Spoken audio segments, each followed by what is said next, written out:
ধন্যবাদ। আসলে আজকে ভোর 6টার সময় আপনারা জানেন যে প্রচন্ড আকারে কুয়াশা, 100 মিটার সামনেও গাড়ি দেখা যাচ্ছিল না। এই সময় একটা প্রাইভেট কার, সামনে একটা প্রাইভেট কার ছিল, একটা অজ্ঞাতনামা একটা কাভার্ড ভ্যান প্রাইভেট কারকে ধাক্কা দেয়।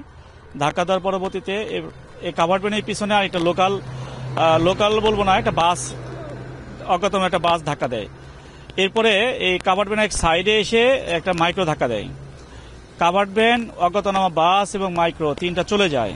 কিন্তু এই বাসের পিছনে এই সাকুরা পরিবহন একটা ধাক্কা দেয়। সাকুরা পরিবহনের পরে ধাক্কা দেয় হলো এনা পরিবহন। এনা পরিবহনের পিছনে ধাক্কা দেয় হলো আমাদের গোল্ডেন লাইন পরিবহন।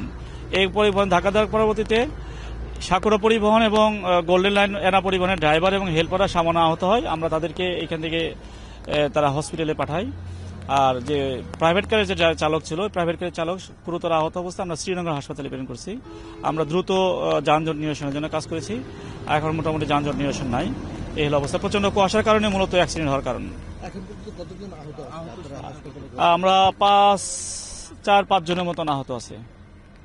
হ্যাঁ, আর যাত্রীরা কেমন আহত হয় না, গাড়ি কোনো যাত্রীরা আহত আমরা সংবাদ পাই না। আমরা যাত্রীদেরকে গাড়িতে এসে অন্য গাড়িতে রিকোয়েস্ট করে দিয়েছি। না, আমি এখানে এসে আমি অন দ্য স্পটে আমি সব যাত্রীগুলোকে উঠিয়ে দিয়েছি। আমি এটা পাই নাই। মূলত ড্রাইভার হেল্পার যারা আপনারা দেখেন গাড়িগুলো, ড্রাইভার হেল্পারদের যাত্রী কোনো ক্ষতি হওয়ার কোনো সিমটম নাই। হেল্পাররাই আহত হয়েছে বলে আমার কাছে তথ্য আছে। আপনার নাম আর পরিচয়? আমি আব্দুল কাদের জিলানী, ওসি হাসারা হাই। আমাদের গাড়ির যারা প্যাসেঞ্জার ছিল সবাই সুস্থ আছে। আমাদের গাড়ির ড্রাইভার, সুপারভাইজার আর হেল্পার সামান্য আহত হয়েছে। ওনারা প্রাথমিক চিকিৎসা নিয়ে বাসায় চলে গেছেন।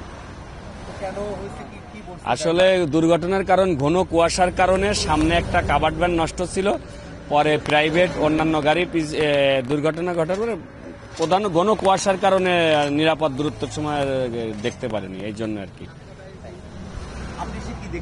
আমি এসে দেখছি আমাদের সামনে কিছু গাড়ি অ্যাক্সিডেন্ট করছে। অ্যাক্সিডেন্ট করার পরে আমাদের গাড়িটা হার্ডলি ব্রেক করছে। ব্রেক করার পর না মানার পর আমাদের গাড়ি আরেকটা গাড়ি পিছিয়ে মাইরে দিচ্ছে আর কি।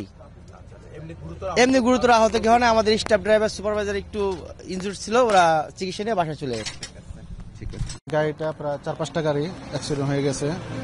যে অবস্থাটা খুবই খারাপ অবস্থা, কিন্তু তাও আল্লাহ পাক লাখ লাখ শুকরিয়া যে সবাই মোটামুটি ভালো আছে। 4-5 জন লোক একটু আহত হয়েছে। এখানে অনেক কুয়াশা ছিল ভাই, গাড়ির স্পিড কম ছিল। তারপর আপনার সামনে একটা কভারম্যান